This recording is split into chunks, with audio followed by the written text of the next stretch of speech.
Hi, everyone. I hope you're getting excited for the last installment of our series with Miriam Gedwiser. Tonight's session, we're going to be looking at some legal texts in which the rabbis of the Talmud attempt to set the parameters for weddings and marriages. So we're going to see how concern for the dignity of the parties, particularly of the wife, motivated rabbinic enactments over time. So this will, we hope, open the question of how concrete, seemingly impersonal obligations may ground the intangible obligations we have to each other. So it's my pleasure to hand it over once again to Miriam Gedwiser. Unmute. Oh, hi again. Thanks for joining again. Thanks for sticking with us. So, yeah, so I wanted to change gears a little bit tonight, and I think I have sort of two places to look for this. So I'm shifting away from the narratives, which I don't know if it's more or less obvious, I guess, in terms of the place to look, but shifting a little away from the narrative and towards the legal side. And I'm going to sort of examine the way, at least, that the rabbis think about their some of the legal rules, whether or not, like, one can argue about what happened historically, right? Where did these rules come from? But the way they think about them, I think, is interesting. So sort of to look at like kind of what you just said, right? How some of these rules are, how they seem to be intending to constitute what a marriage is about, and how that reflects sort of the dignity of the parties. And then I wanted to look at the first sugya in Ketubot, and a really interesting reading of it that I read from Rabbani Chana Dreisik, who's the head of Yeshivat Drisha. Actually, I was very excited when I was preparing for this, and I was reading the text, and I was like, this is clever. And I always feel bad if I'm sort of like using someone else's ideas, even though I shouldn't, because it's all part of the universe of Torah. And then I was like, oh, but it's like a Drisha connection, so I definitely can. So, anywho, so here we are. So I'm going to go. I need to change more. Okay, so here I am. Oh, I know my problem. I'm going to share my screen with you so everybody can see it. That's what I would like to do. And then we'll read together. I mean, if you have it open on your phone, that is also great. Here we are. Okay. So here, the first thing I want to start with is a Mishnah. This is actually, so most of our sources tonight are going to be from Ketubot.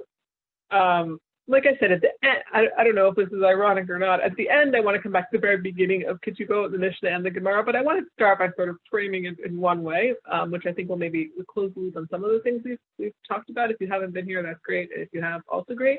And then we'll come back to the beginning.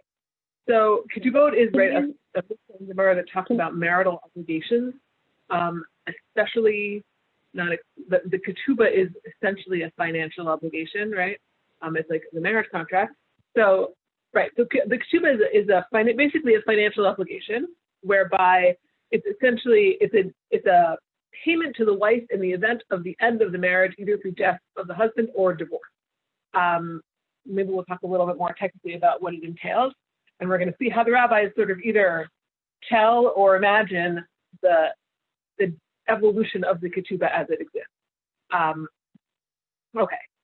So when we think of the ketubah as also containing a bunch of other obligations, those are true, but they're sort of like, there's a whole family of enactments of sort of like, what are the conditions of marriage that obtain? When you get married, right, what are the obligations that sort of like come into existence between the parties, let's say? Okay.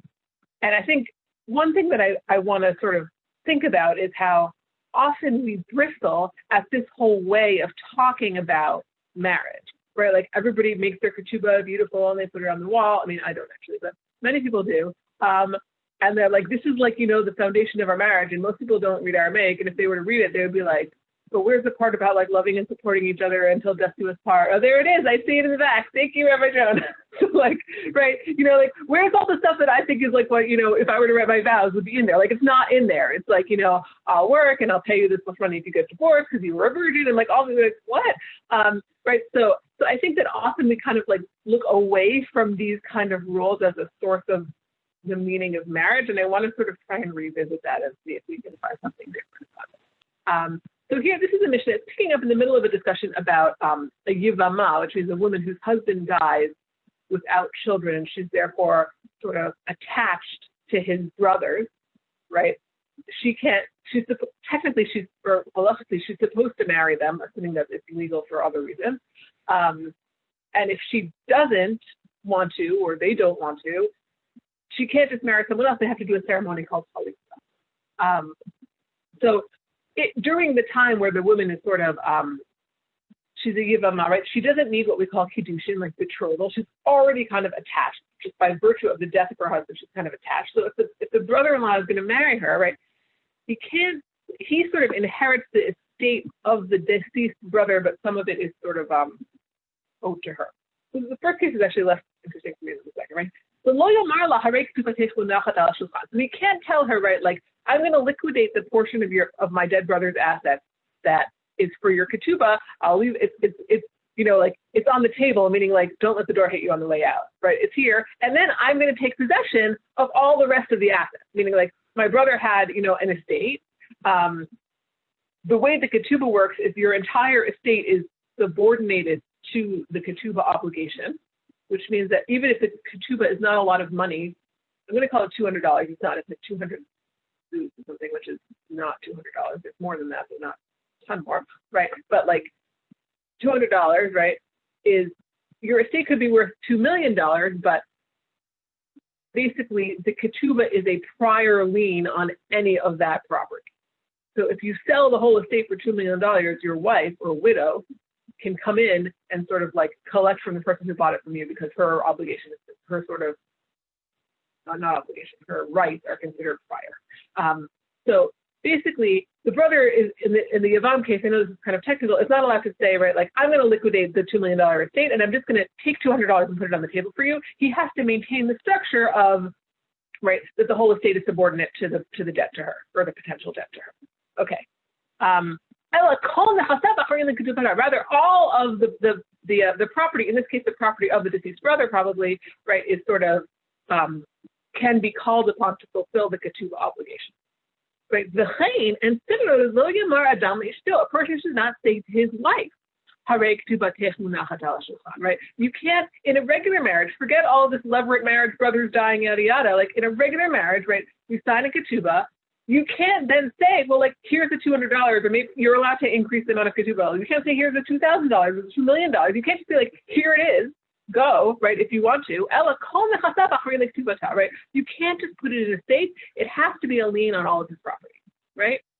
And then I'm going to skip what happens at the end, because that's about the Yavah. So I guess my question would be, why? Why can't you just liquidate the $2,000 and put it in a estate? Maybe we'll carry that with us for a minute, okay? So I think that one of the reasons is that. Can you explain what your question is? Why can't, I don't understand why it's a question. Why does the Mishnah, right? The point of the ketubah is that in the event that the husband dies or is deceased or divorces her, she collects this amount of money, right? Or in the event that that money isn't there, then she gets fed by the estate, so she can sort of like get an income from it, essentially. So if he can truly lock up that amount of money and put it in a box, why don't we let him do that? Why do we say you have to maintain the structure of it being sort of like a lien against your property? Did they have an escrow concept then? I'm going to say yes, but not always, meaning you're talking about sort of like that there's some sort of structure that prevents you from touching it. Right. They may not have had that structure. Right. So they have an idea of somebody like an apotropos who's kind of like a trustee. So like, but that's sort of different because it involves a third party. Right. So one answer could be, because it's very nice for you to say, now I'm putting it in a box, but like maybe you're not going to put it in a box, and then 10 years from now it's not going to be there.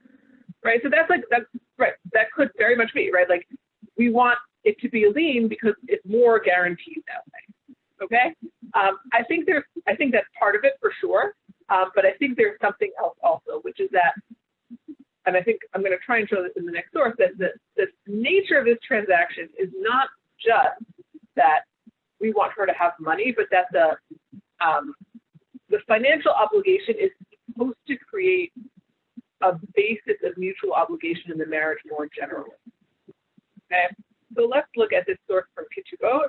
It's sort of a Maimer and then a Breita from much later on in Ketubot. I think it's actually not much later. I think this may actually be the Gemara that's attached to that mission.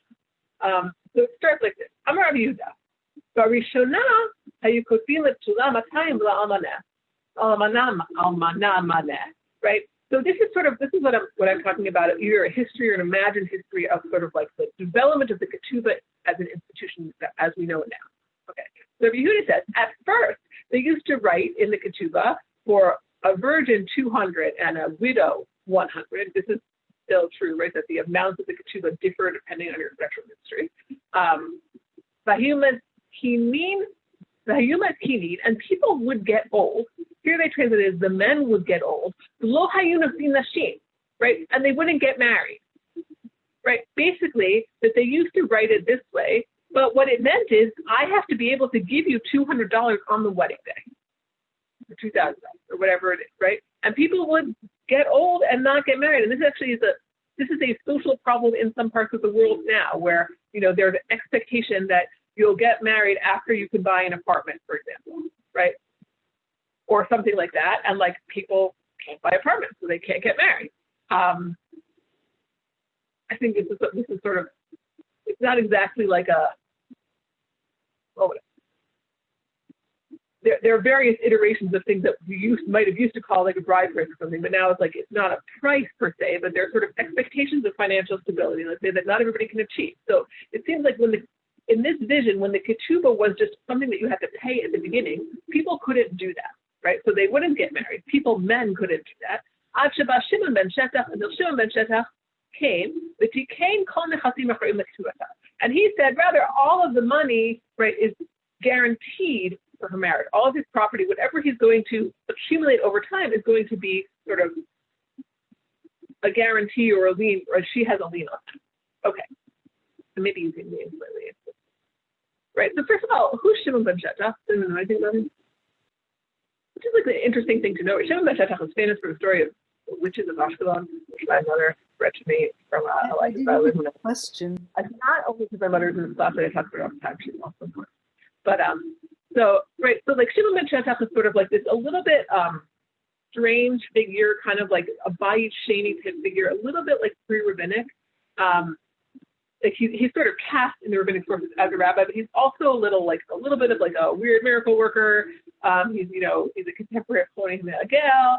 They're kind of these people who are like proto-rabbis, but not really. And I think there's not an accident that we're saying the ketubah was sort of instituted by Shimon ben Shetach, meaning, it's older than us rabbis, right? It was a change, it was a development, and we can talk about why it developed that way, but it's, it's old. It's not something that we made up, it's something that somebody before us made. Okay, so Shimon ben Shetach came, and when he said, right, that the ketubah basically functions as a lien, it was a way of allowing people to get married before they had accumulated a lot of assets, which seems like, right, so it's sort of, okay. Let's see, I think that the Breita maybe is a little bit different, and then we'll talk about it. So Tanya, Miriam, does that mean that if the person had no assets at all, they still would be prevented from getting married? It means that they didn't have to liquidate their assets before they got married in order to get married. It means if they had, let's say, a home and the home was worth $100,000, they didn't have to sell the home in order to get married because there was enough value in the estate to pay her out if he died or divorced her. Or does it mean that they don't have any assets at all and that she's bad luck? I think it's the latter, and I think it's bad luck, but in this sort of world, the only person who would marry someone without assets is someone who also doesn't have assets, which is not really any worse off than she was before, right? Meaning, like, when he says all my assets, it could be all his assets is like a shoebox, and then too bad for her, but like that's sort of, she knew what she was getting into. That's right. Okay. So it teaches a similar way in a break. Right,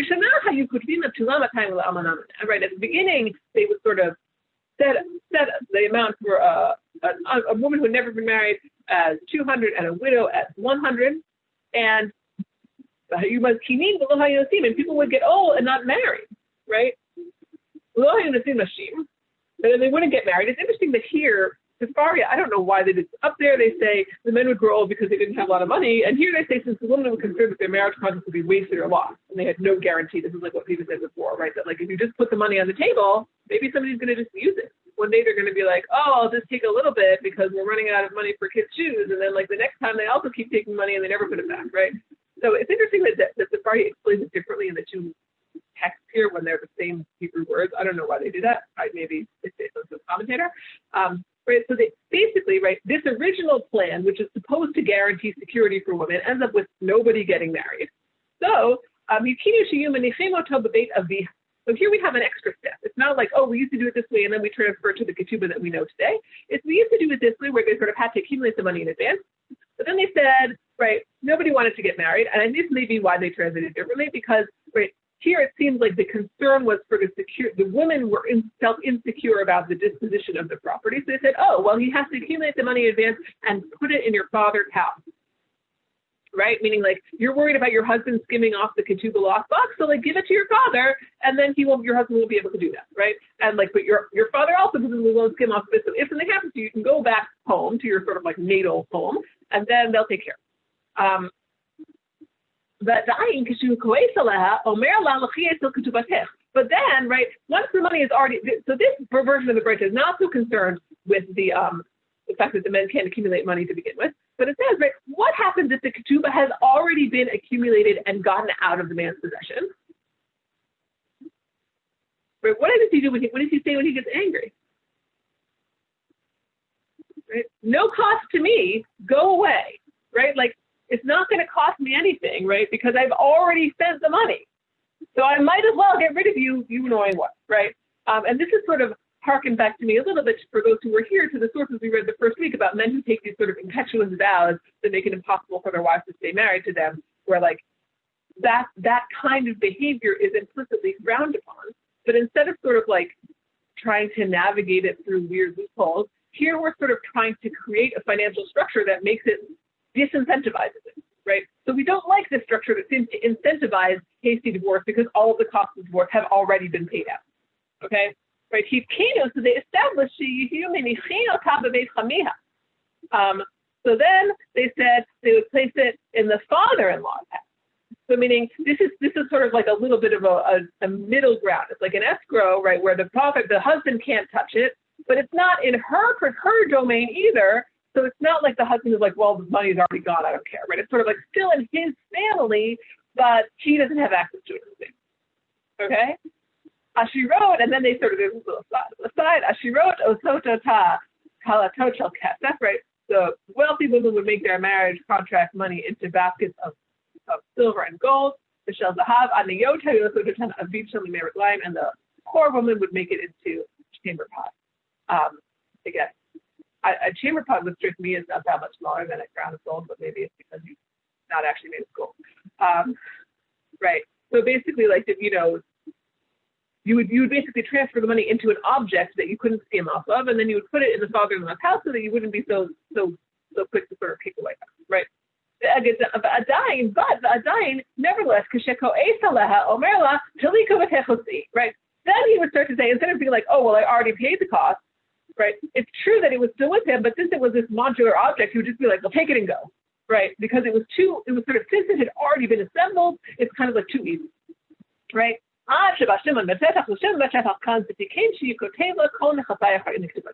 Right? Until Shimon Machetach said, no, what we should do is this thing with a lien where she's going to get paid, but it's a cost. The cost is only incurred when you decide to get paid. Okay.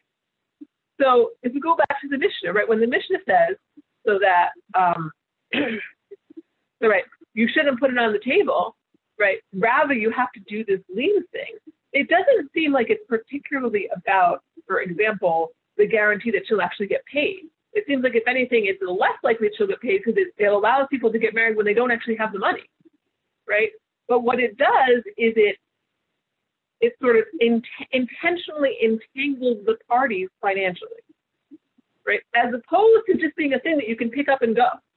The point is to have a lien on the property that creates an entanglement that's hard and annoying to disentangle, right? And I think that's sort of an interesting thing of how, at least the way they're presenting it, they're using this financial instrument to create a connection that's supposed to solidify the relationship as well, right? At least the security of the relationship from perhaps from the wives or from both parties' perspective. right now, like, where is the feelings and emotions side of this? I don't know. But like, where is it in many of their marriages? Also, I don't know, right? Like, in some ways, on like sort of the Maslow hierarchy, when it comes to marriage, right? Like, a lot of ancient marriages were not concerned with the human flourishing parts of the pyramid, because what I'm talking about, right? Like, there's sort of a hierarchy of needs, and the basic needs are like stay alive, eat, drink, right? Then you have like shelter, then you have like avoid shame and unpleasant experiences, then you have like, develop yourself as a person, right? And have emotional safety. So like, right, a lot of marriages are focused on like a partnership whereby both people can eat, right? So like, in some ways, when the financial entanglement aspect is actually addressing what for many people is a primary part of their marriage, which is like, this is how you both eat, right? And it's saying that like, yes, this is how you both eat, and neither of you should think that you can just walk away from it because you get angry, right? But especially not the husband who's sort of in the superior economic or societal position. Okay. Miriam, it's more complex than that. It also means that the woman isn't left at the on the burden of the community. I mean, the same thing as happens today with child support and with divorce settlements, is that the society does not want the person with the resources to dump the person without the resources and leave that person at the mercy of civilization or whatever it is. They don't want, if a woman is abandoned without any resources, it's not just because they want to entangle them in her marriage. They also want to not get her on the back of the rest of the world. You don't want more orphans and widows who are on the public dole. Right. No, I think that's very fair. Yes, and yeah, right, in theory, the ketubah, right, if you send her home with her money, in theory, that's also supposed to take care of her, right? So it's not just that, like, she'll be taken care of, at least to some degree. There was a question as to how this relates to dowries. I was reading a little about it. I'm not like an expert on these matters. But basically, there's different kinds of, there's different directions that money that exchanges hands around marriage can go, right? Dowry is usually money that the woman or the woman's family brings to the man or the man's family, right? The ketubah is the opposite. It's more like, if anything, it's more like a bride price.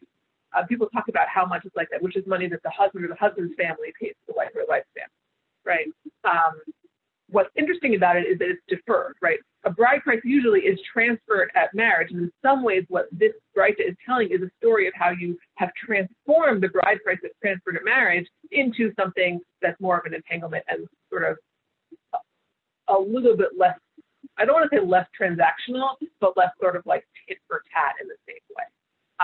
What an interesting thing is that it seems like at the same time that you have these payments of husbands or husband's family to wife or wife's family, you also have dowries in the rabbinic world, where the woman brings stuff into the marriage. And actually that's going to probably be related to what we're going to read now, so maybe I'll hold that up. But I think the fact that you have both of the things going in both directions kind of maybe emphasizes the possibility that this is not just about literally providing for people, but it's intentionally sort of bilateral, so that people are,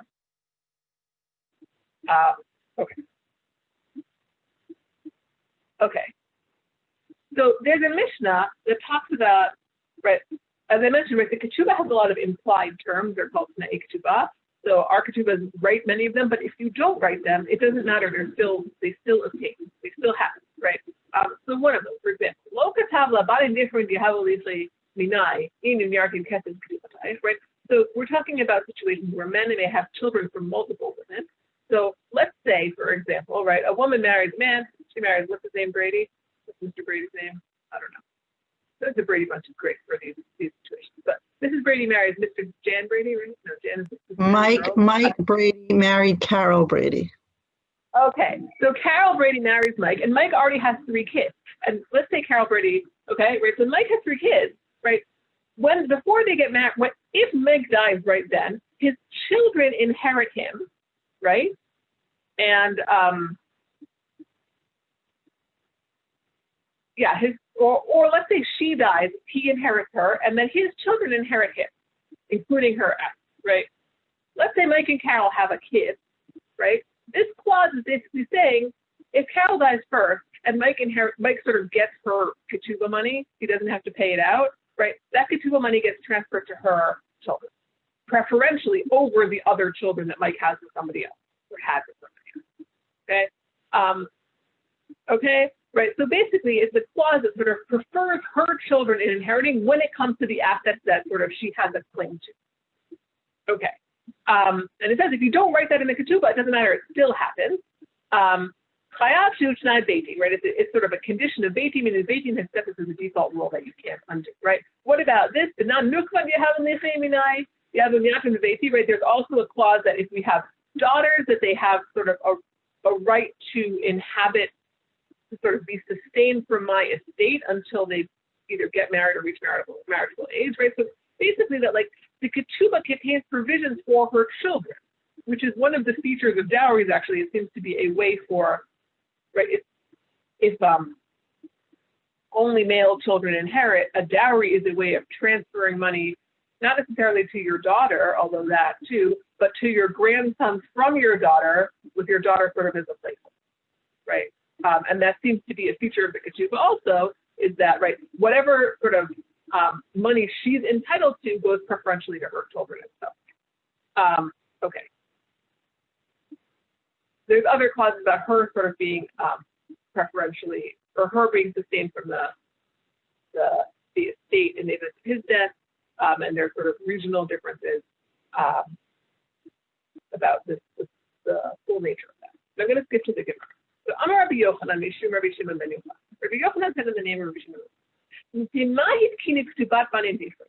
right? Why did they make? We say it's Shnai Beitin, right? It's like a condition that Beitin has sort of attached to the ketubah. Why do they do that, right? Because they want people to sort of be exposed, to jump, to move with alacrity, right? I was just talking to somebody about SAT and how that's not a thing. But right, to sort of, they want people to be eager to transfer money to their daughters as well as their sons, right? Because, and the way this works is if you transfer money to your daughter, you know your kids are, your grandchildren are going to get it back preferentially. You're not just giving it to some other guy's children. I included the rest of this in the thing, interesting, but let's go directly to Rahmana Amar Barali wrote, Barta Loki wrote. Right? Is there such a thing that, like, right, the God, Rahmana, right, God said sons inherit and not daughters, and then the rabbis are like, oh, well, we really want to incentivize people to give money to their daughters, right? What are you talking about? Isn't that sort of like the opposite? Like, aren't you sort of going against the implicit values of the Torah? It's true, right? When you give a dowry, let's say, it's not an inheritance, so it's not technically against the Torah, but it seems like it's against the spirit of the law, which is you should only give your stuff to your sons, right? One could see it that way. Interestingly, right, like this is, even going back to Kedos Lachot in the Tanakh, right? When it comes to inheritance, long before any sort of truly egalitarian concerns, Jews have always found ways to make sure that their daughters are provided for. So it's kind of interesting. Like when there's money on the table, people sort of will figure it out. Okay. And the answer is Hanami do right to who, and then we have a proof text which sort of right. It's also d'oraita, which means, I don't know if it means it's sort of weird to say it's Torah law since the proof text is from Yirmiyahu, but the idea is basically, no, like it's not, you think it's a Torah value to give everything to the son. Actually, there seems to be a Torah value also to give things to daughters, and I'm going to prove it from this verse. Yirmiyahu writes this letter to the Jews who have been sort of exiled, and he tells them, right, like, settle in, it's going to be a long ride. You're not coming back to Jerusalem tomorrow, right? And he tells them, take wives, have children, right? Take women for your sons, nashim, right? As wives for your sons, and sort of marry off your daughters. And the Gemara says, right? Your sons is sort of up to you whether you are the initiator of that transaction whereby you marry off your son. But you can't. The initiator of the transaction whereby somebody marries your daughter is somebody else. So how can we tell you to do it? Right? Answer. Right? It tells you that you should create circumstances under which people will want to marry your daughters. Right? You should dress them nicely. You should make sure that they have property that they can bring with them into the marriage. You should make them attractive marriage partners. Right? and it's by and Rabbi say even up to 1/10 of your property, right? So they look at this verse as a source for the idea that you should provide for your daughters, right? And it does seem to emphasize the possibility that it's right.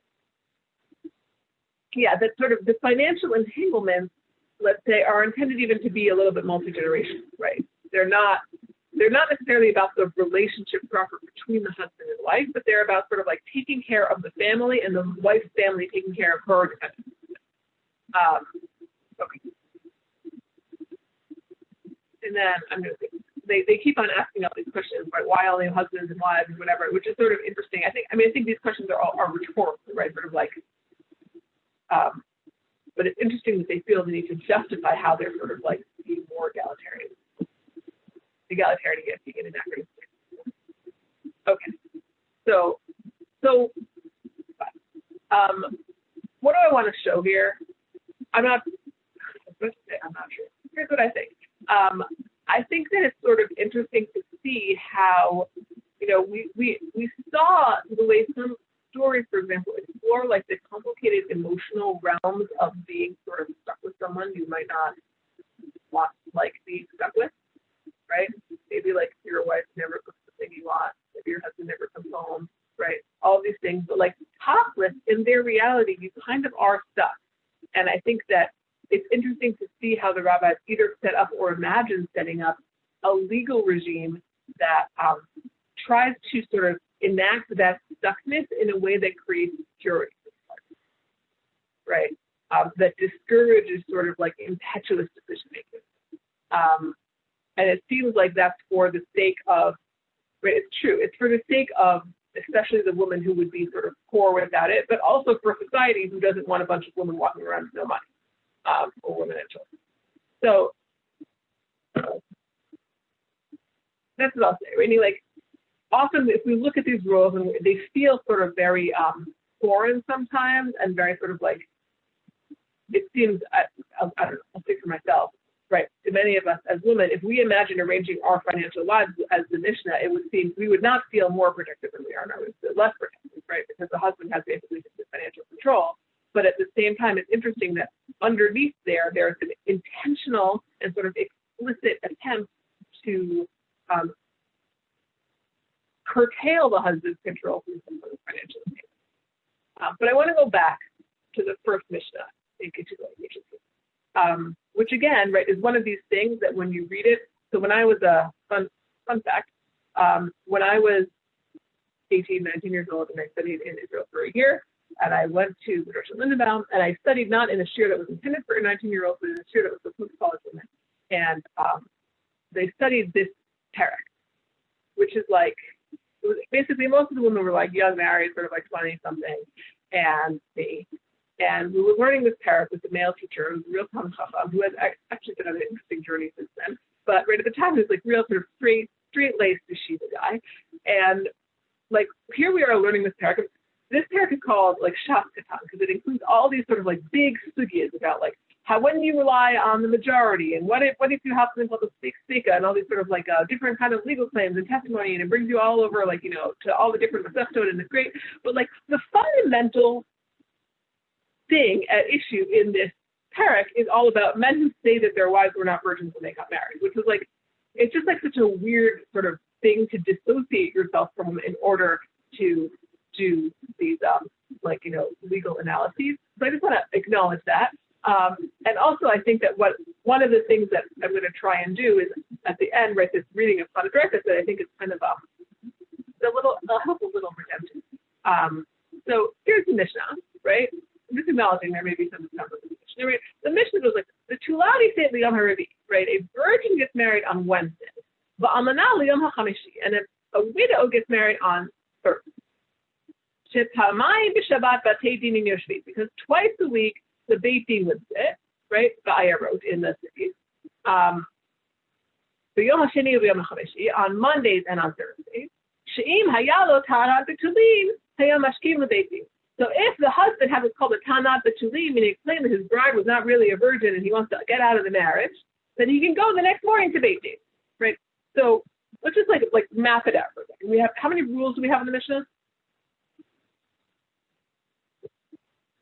The Tulani State Liyom HaRavi'i V'Almana Liyom HaChamishi. I would say we have two, right? Virgins get married on Wednesday and widows get married on Thursday. Okay? And then we have this thing about when Beit Din is. How is that functioning? Based on when people are going to make claims to Beit Din. Right. So what is it doing in relation to the rule? Can I use a whiteboard? That'd be exciting. Mother, what do you say? Well, this is giving the reason. So if we can make my favorite type of chart, which I learned from my teacher, Rabbi Daniel Reisman, right? We have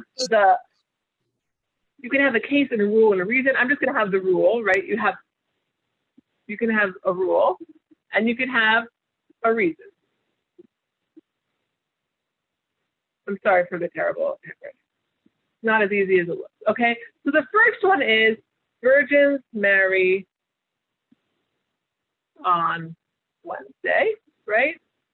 And widows marry on Thursday. Okay, those are the two rules. I'm going to give them 1, 2. Okay, then we have a reason. The reason goes like this, right? Because, right, the court sits on Monday and Thursday. Okay, what is this rule explaining? This reason explaining which rule? Number 1. Right, it's explaining number 1, because you would only make this kind of claim that you would have to go to court for if your wife is a virgin or allegedly a virgin, right? Okay, has the reason fully explained the rule?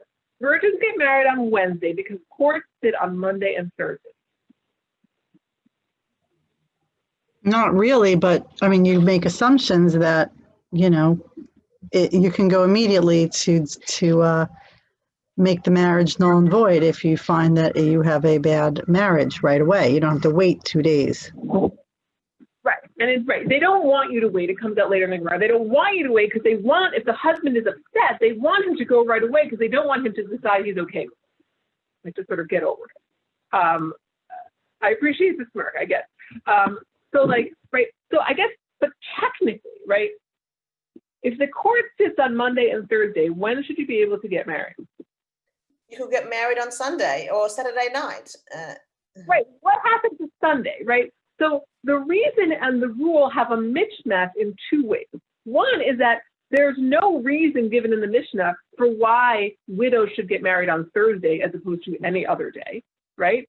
And also the reason seems to not totally determine the rule when it comes to virgins because it specifies Wednesday, but according to this reason, it seems like Sunday should also be okay, right? So that's sort of just like a thing to think about in terms of what's going to happen next in the Gemara. Now I'm going to go back to my, okay. Thanks for bearing with my drawing, more like it. Okay, so here's what the Gemara says. Amar Rav Yosef, Amar Rav Yehuda, Amar Shmuel. Right, Rav Yosef says in the name of Rav Yehuda, in the name of Shmuel, and they say, Ma Amru, the Tulani State Liyom HaRavi'i. Right, why did they say that a virgin gets married on Wednesday? Right, well, because we have this other Mishnah in the 5th parak of Ketubot that talks about what happens, right, they have a sort of a year-long process from betrothal to marriage, Kiddushin to Erusin. What happens if a man betroths a woman and then like sits around for 2 years, right? So technically, if they're betrothed, he's not responsible for feeding her, essentially. She's still like in her father's house and her father's responsibility. But at some point, his responsibility kicks in, even if he has declined to marry her this time. Okay? So what does it have to do with our Mishnah? What if the year anniversary rolls around and it's Sunday, right? So our Mishnah tells us that, it's sort of the first available date. So he's allowed to wait from that Sunday to that Wednesday without having to sort of kick in food for her in the interim. Okay? Which is sort of like a little bit of a weird first reaction to this Mishnah. I don't know if people agree. Right? Because like, okay, first of all, like, I don't know, does somebody want to try and articulate like what's weird about that? Like whose perspective is sort of being centered in both the Mishnah and then I think more so in the Gemara. It's the man's perspective. The husband has nothing to do with the girl at all. Has all to do with the man, right?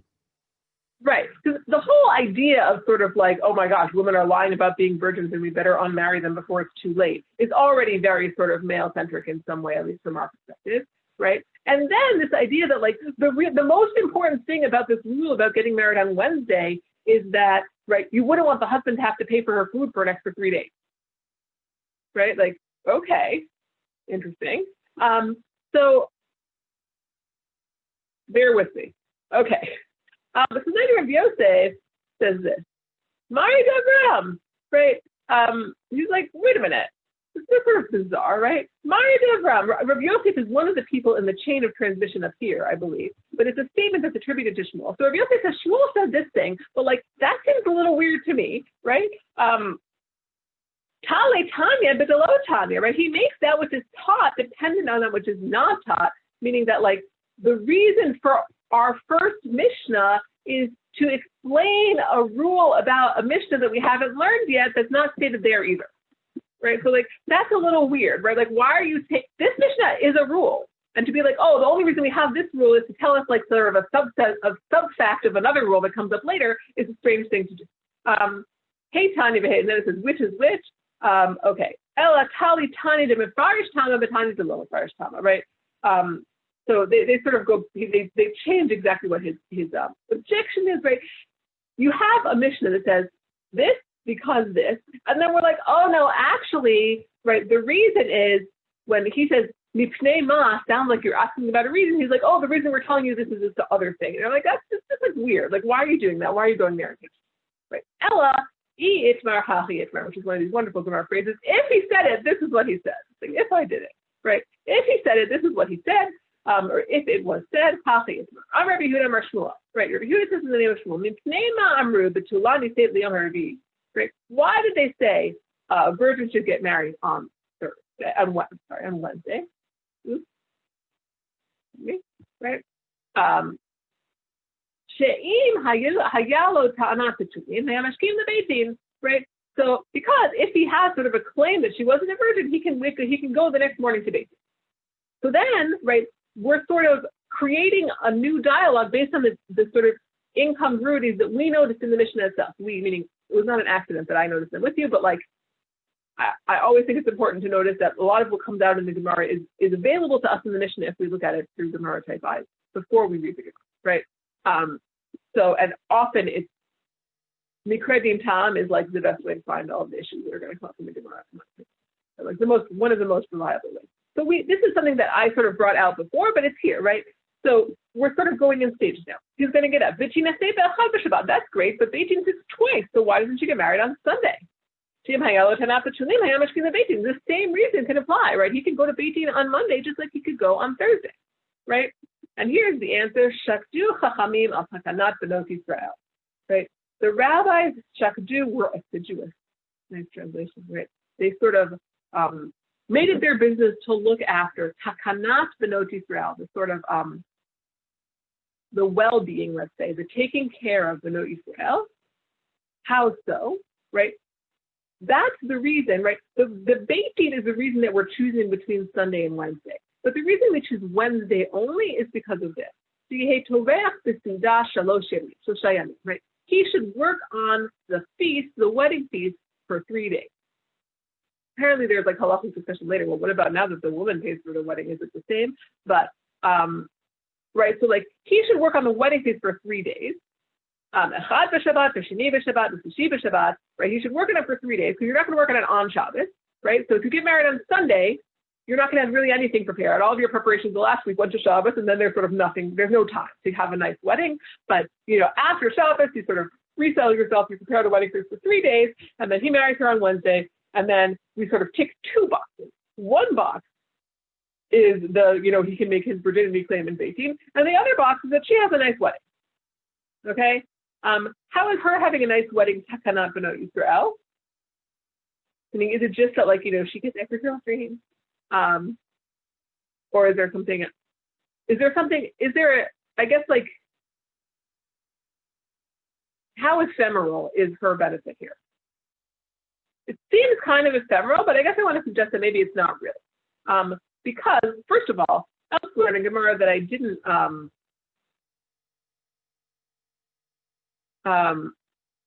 quote in this source sheet, sorry.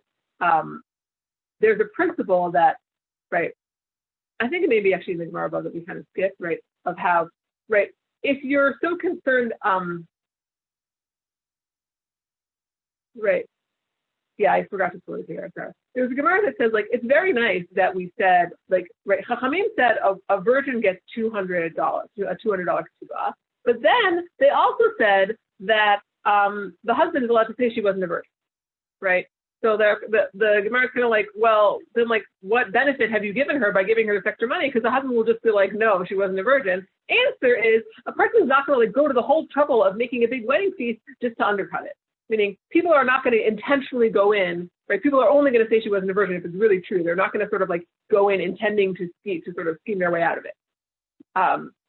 So, right, in some ways, right, if you combine that with this, where you're sort of saying that there's an assumption, right, that like, if you've committed to the wedding feast, you've kind of committed to the marriage, right? By trying to arrange things so that she has a big wedding, it's saying that you're trying to arrange things so that the husband is fully in on the marriage also, right? That like the marriage will last in some way, right? So in some ways, we've transferred it from, this is what Rabbi Gedwiser sort of will say. I'll come back to it, but I thought it was very interesting. Right? These Amoraic statements have taken the Mishnah that's primarily concerned with, like men getting their money's worth and making sure that their wife is a virgin, and turned it into a concern with, right, are you establishing a marriage in which the woman can be secure, right? In just seeing it the first time one after the other, the emotional gut reaction is sort of, it's disingenuous. It's a way to make up for something that sounds terrible. We're going to turn it into something nice. So you think when the rabbis say they're worried about the woman's well-being, that's sort of them like trying to paper something over? Yeah, that's what it feels like. I don't know. So I would say maybe. I mean, the issue of having a nice wedding, it's very nice to have a nice wedding, but somehow it's not on the same level as being taken to court for being not a virgin. It doesn't really quite make up for it. Right. So it seems, right, it feels like one of these things that like they have to explain this incongruity in the mission, so they're just like grasping at straws a little bit. But I think in some ways even that makes it more noteworthy that this is the straw they grasp for, right? And I would say for two reasons. Right? One is that, like I said, right, it's not just about a nice wedding. It seems like the concern about having a big wedding feast is a concern about the stability of the marriage more large, right? Sort of like to the idea that he's just going to run to court. On the one hand, we're concerned that he should be able to run to court, but on the other hand, we're actually trying to sort of like make him not want to, right? So that's one thing. But the other thing is that, like, I think often, right, when we as contemporary readers sort of want to reread a text in a way that feels more amenable to our values, let's say, sometimes we don't like it when it feels like it's not such an authentic or true reading. But I think when we're reading the rabbis of the Gemara doing something like that, on the one hand, it's true. Like, this doesn't necessarily make me feel better about the Mishnah, because I'm not sure this is what the Mishnah really meant. But it can make you feel better about the Gemara, that the Gemara is intentionally trying to make this move, let's say. So I think and that's what Rabbi Gedwiser sort of tries to talk about. I did not translate the whole paragraph in Hebrew, but it's okay. I think I just said what she's talking about, which is that, right, you start this Mishnah, and she tries to connect it to a larger project of all of Mishnah Ketubot, right? The first four Parkim are really like, not often to learn as a female audience, let's say. And that, like, the questions of sort of mutual obligation come up much later, and that she sees this not just as they're sort of inserting this concern for women in a Mishnah that otherwise is still only concerned for men, but also they're intentionally connecting to a later Mishnah. And this is a feature of, this is a feature of many opening sugyas in general in the Gemara, that they sort of bring in parts from later in the Gemara that they think are important, right? So they're intentionally like being like, don't think Ketubot is all like this, right? Let me show you that there's other stuff in Ketubot also. Yeah, you hit it.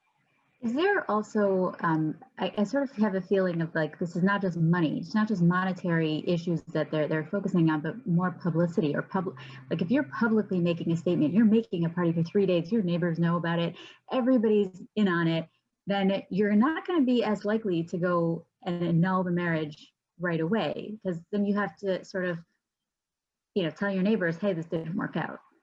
Is there that feeling to it also, or is that just my own? No, I think that's probably true. Right? When we say Enadam Toreach B'Sudah, it's not just like, oh, I spent 3 days on this, so I might as well spend the next 30 years with this person. I think part of it is for like, I've already put myself out there, like I'm already in it. And I think for her as well, right, the idea of sort of having a big wedding is a way of saying like she gets to change her status in a Mekubad way. Sort of, it marks it with, it invested with a level of seriousness, let's say. Here, we see that we're moving. Right. I think, right, so Viva says, right, it seems like they're trying to keep the parties in the marriage. It seems, right, like, yeah, this strikes me as of a similar piece to the idea of sort of liking the idea of entanglement, right? This sort of like reciprocal spending, let's say, where like she may be bringing in a dowry, but he's making a big party. The point of that is not that it's like it's not just that it's like a cash value transaction and I pay this and you pay that and it evens out, right? The point is that each of us are coming with rights and obligations that together create sort of like a bundle that's hard to disentangle. Right, like some people may know there's a lot of times where in ketubot they'll say, right, like for example, the husband has an obligation to pay for his wife's burial, and in exchange, the rabbis gave him access to her income, right? Which is like, well, are those even in terms of value? Not necessarily, but maybe part of the point is that it's not about like the dollar value of the things being exchanged, but about sort of like the way that they stand for a commitment, right, or a connection. Can I say something that's percolating in my mind? You said something very important about how the rabbis are setting up a financial structure which incentivizes the men not to divorce their women too easily. Yeah. But in that sense, it's still a very one-sided deal, because I keep thinking about the woman who wants to get divorced. Right. And there's no financial, and that now our attempted remedies are the flip side of that, which is to create a financial incentive for the man to give her a divorce. That's what we're using right now. For sure, right? I think that like, so, right, if I say, like, look, the rabbis of the Gemara are intentionally transferring this mission that so male focus is something that really has concern for both parties, it is true that, like, there's two ways you can go with that. You could say, like, great, so the value is to sort of, like, emphasize the dignity of the woman also, but then, or you could say, like, great, so the rule is, right, that, like, the woman owes all this stuff to the husband and he owes stuff to her, and they can't disentangle, right? And the value and the rule in our world sometimes are intention. I think that that's true and that's very fair, and that's sort of one of the things that comes out in a lot of the discussions about contemporary Jewish divorce. Is sort of like, are you willing to sort of see a value and a trajectory and try and change things to meet whatever the contemporary application of that would be? I do think also, right, that there's, even though there is unilateral divorce in halacha, the idea of making it difficult, they also assume, right, the idea like the woman who wants to get divorced is very rare in the world, I think. Right, you have to be very wealthy to want to get divorced. You mean in those days? In their days, right? Yeah. Because it's not like you can get a job. It's not like, oh, well, if you just give me Alma over here, I'll get retrained and I'll go back into the workforce. Like, that's not a thing, right? So like, and you can't farm, right? So like, you have to have like enough assets that you can just live off of the produce if you want to get divorced, or if to make that sort of like seem like a very attractive option. I mean, obviously, like I'm sure there are extreme circumstances where that's not the case, but I think that like that's not really on their radar, and that raises a good question of like, well, what does that mean for when it is on our radar? I'm just saying that I've realized that we're using the same approach for the flip side. In other words, the financial incentive works in both directions. Right. Nowadays, you may want to create a financial incentive that's the opposite, that, right, you want, like, this is how the RCA prenup allegedly works, is that it creates a financial incentive to dissolve the marriage when she wants, as opposed to not dissolve the marriage when she doesn't want, right? Based on what you assume a woman might or might not want. Okay. I want to learn the last Gemara that I put on here, because it sort of, it ties up, finishes the loop on the Mishnah, right? Remember, there were two incongruities in the Mishnah. One is this reason explains why Sunday or Wednesday, but not why Wednesday specifically. And it also, the reason about going to court has nothing to do with the almanah, right? It doesn't tell you anything about why the almanah is on Thursday. So here is a Gemara, right? Tashma, the Tani Bar Kapara, right? Here is a Bar Kapara taught, come in here, proof for something that happened before, right? The Tulani say Bervi, even if Elet B'Chamishi, right? A virgin is married on Wednesday and she is engages in intercourse. Is sort of like a even softer translation of that than what it really sounds like, right? On Thursday, meaning on Wednesday night, Thursday, right? Right? Thursday, Wednesday, the fourth day is when birds and, the fifth day is when birds and fish are created and they're brew, they get that bracha. So like, that's like a good day to have sex for the first time because you can be fruitful and long. Right? Right? And if you say a widow gets married on Thursday, but during the day, that means they have sex for the first time on Friday, right? Thursday night, which is Friday, which is the day that humans and animals got the bracha through. Okay? Right, so there's a discussion in the Gemara about like, why do we want him to get married specifically on Wednesday? And like I mentioned, the Gemara says, well, we don't want him to sort of have a change of heart and decide he's going to live with the fact that she wasn't a virgin, right? So now we're like, wait a minute, this Brisa seems to think that we don't care about his change of heart. There's something like inherently nice about Wednesday. Right? If you only care about the brachas, right, then the widow should also get married on Thursday. Right? Right. The widow should also get married on Thursday. Oh no, because the bracha for the humans is actually better.